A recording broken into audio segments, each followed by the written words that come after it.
అందరికీ నమస్తే అండి. Welcome to Grihalakshmi cooking and blogs. ఈరోజు నేను బండి మీద స్టైల్లో ఫ్రైడ్ రైస్ చేస్తున్నానండి. దీనికి ఏమేం కావాలో ఎలా తయారు చేయాలో అన్నీ చూద్దాం రండి. ముందుగా ఒక గిన్నెలో కొద్దిగా ఉప్పు, కొంచెం కారం వేసుకుని మొత్తం అంతా బాగా కలిపేసుకోవాలి. ఉప్పు కారం అంతా కలిపేసుకున్న తర్వాత అందులోనే ఒక 3 గుడ్లను పగలగొట్టి వేసేసుకోవాలి. ఈ గుడ్లని బాగా బీట్ చేసుకోవాలండి. నొరగొచ్చేసేలాగా కలిపేసుకోవాలి.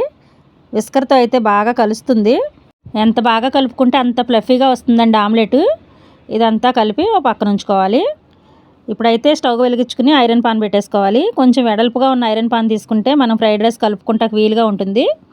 ఇప్పుడు ఇందులోనే కొంచెం నూనె వేసుకుని మనం గుడ్డు కలిపి ఉంచుకున్నాం కదండి, అది వేసేసుకుని ఆమ్లెట్ లాగా వేసేసుకోవాలి. ఏమండి, కొంచెం గట్టి పడుతున్నప్పుడు మనం అట్ల పుల్లతో ఎలా తిప్పేసుకుంటా ఉన్నామంటే ముక్కలు ముక్కల కింద వచ్చేస్తుందండి. చక్కగా వేగుతుంది లోపల దాకా కూడా. ఇప్పుడు చిన్న చిన్న ముక్కల కింద చేసేసుకోవాలి. బాగా వేయించుకోవాలి వీటిని, లేకపోతే నీసు వాసన వస్తుంది.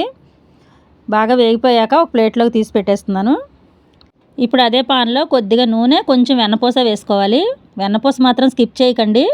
ఈ ఫ్రైడ్ రైస్కి వెన్నపూస ఫ్లేవర్ అయితే చాలా బాగుంటుంది.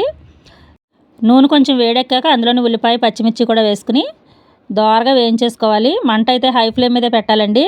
ఫ్రైడ్ రైస్కి మంట హై ఫ్లేమ్ మీదే ఉండాలి. ఒక స్పూన్ అల్లం వెల్లుల్లి పేస్ట్ కూడా వేసుకుని బాగా వేయించేసుకోవాలి.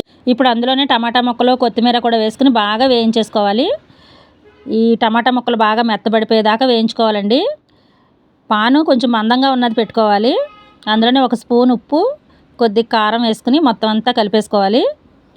చక్కగా ముక్క మెత్తబడిపోయేదాకా వేయించుకోవాలండి.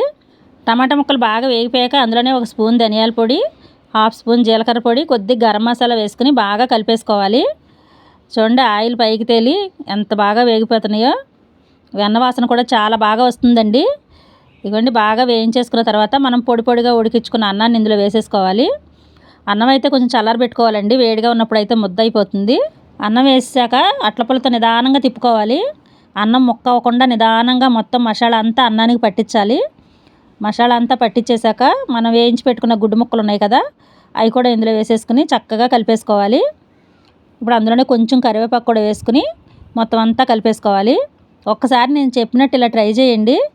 వెన్నపూస ఫ్లేవర్ తోటి, మసాలా ఫ్లేవర్ తోటి, లైట్ మసాలాతో చాలా బాగుంటుందండి ఈ ఫ్రైడ్ రైస్. పిల్లలు కూడా చాలా ఇష్టంగా తింటారు. సాసులు అలాంటివి ఏమీ వేయకుండా ఇంట్లోనే ఉండే సింపుల్ మసాలాలతో ఇలాగ వెన్నపూస ఫ్లేవర్తో చేసుకుంటే టేస్ట్ అయితే మాత్రం చాలా బాగుంటుందండి. మీరు తప్పకుండా ఒకసారి ట్రై చేయండి. ట్రై చేసి మీకు ఎలా కుదిరిందో నాకు కామెంట్ చేయండి.